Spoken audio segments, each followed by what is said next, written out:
How's it going, everyone, and welcome to the channel. Hell Let Loose just released developer briefing number 196. Summer draws to an end and the nights close in. This developer briefing has the PTE, patch 14.4, patch 14.5, and also patch 14.6. We're going to go through and unpack all of this, starting with the PTE, which starts on September 29th, which is this Friday, until October 2nd. This is going to include the Loadout bug fix, which they did say in the developer briefing that they did confirm a fix for the Loadout bug, and it's been submitted and will be available to stress test. We'll have the night variants for Carentan, St. Mary Glees, Utah Beach, Hill 400, Drill, Kharkov, and the Dusk map versions for Omaha Beach and El Alamein. This PTE will also include a Dive to Prone rework, which we'll go over here in a minute.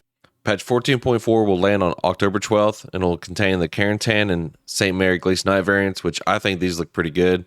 And with these being my favorite maps, it'll be interesting to see how they play out, if they play out any differently. Next is a Fallschirmjäger Cosmetic DLC.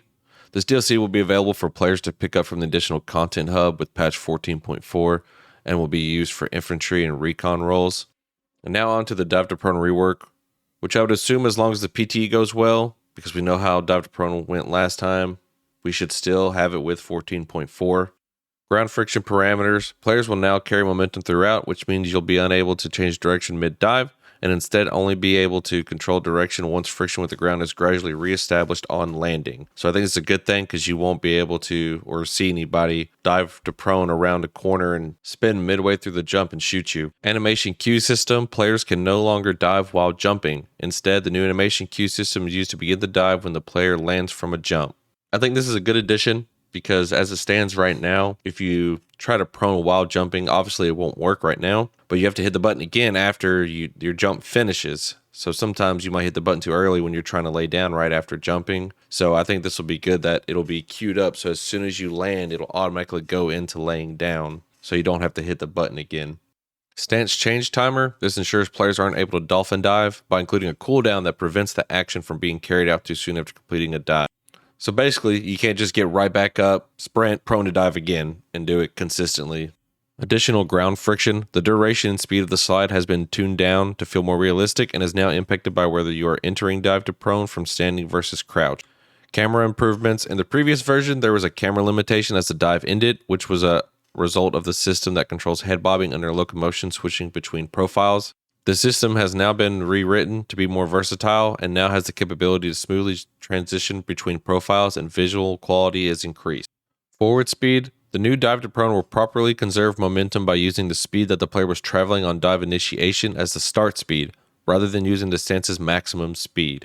Additional parameters. We have also disabled aiming down the sights for a duration on landing, as well as introducing a camera shake that is triggered on contact with the ground. So once again, I think this will be good, because it kind of goes into the same as earlier as far as the swivel while in the motion of diving. So this way, as soon as you land, you can't just bring your gun up immediately and shoot somebody. You know, it's going to take some time. It'd be a little bit more realistic. And that's going to be it for Dive to Prone in 14.4. All that's left is general bug fixing. Now we go on to patch 14.5, which is in November. There's no date given just yet. We start off with the Dusk variant for El Alamein, which I think is going to be great because there's going to be initial reduced visibility, and I think that'll make the map more likable in the sense for infantry movement. Then we have Drill at Night, which I think will give people an easier time getting across the water possibly.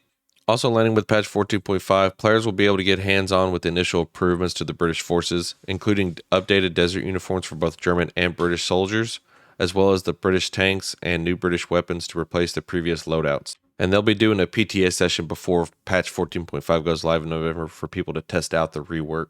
They'll also be introducing the Erbsenmuster Pattern 44 uniform as a paid DLC, which will only be available to infantry and recon roles in patch 14.5. This is a little bit of a side note, but there will be a free weekend in November, so please be friendly to new players and try and help them out so we can continue to grow the player base in Hell Let Loose. And now we finally get to patch 14.6, which will be in December. Obviously no date just yet. And this brings us to Stalingrad and Kharkov night maps. So these two maps are my least favorite. So I'm hoping that these night variants kind of make them more likable for myself and maybe even more people as well, because I do notice in servers that these maps do not get played often. So hopefully this will change that. The only other thing for patch 14.6 is general bug fixing. Now really the only thing left in the dev brief is the future focus, and it's for the remainder of this year and into the next. We want to continue improving your experience with Hell Let Loose, and you will find that we are continuing to release patches rather than update. We consider updates to be significant content drops, which would include new maps, modes, and forces. Patches are now smaller releases that focus on game improvements, community requests, bug fixes, and smaller pieces of content such as map variant. During our AMA and dev interview, we talked about the many things that we know the community would like to see implemented, and we will continue working towards these while delivering smaller content releases. There will be larger content updates next year, and we'll talk more about those, including Mortain and Part 2 of the British Rework soon. Until then, we'll see you all on the front line. So it looks like we can be on the lookout for a new map being Mortain next year sometime. So the only maps they did not mention in any of these patches is Utah Beach, Hill 400, and Omaha Beach as a desk map. So we'll probably have to wait for a future dev brief to see when those might come out.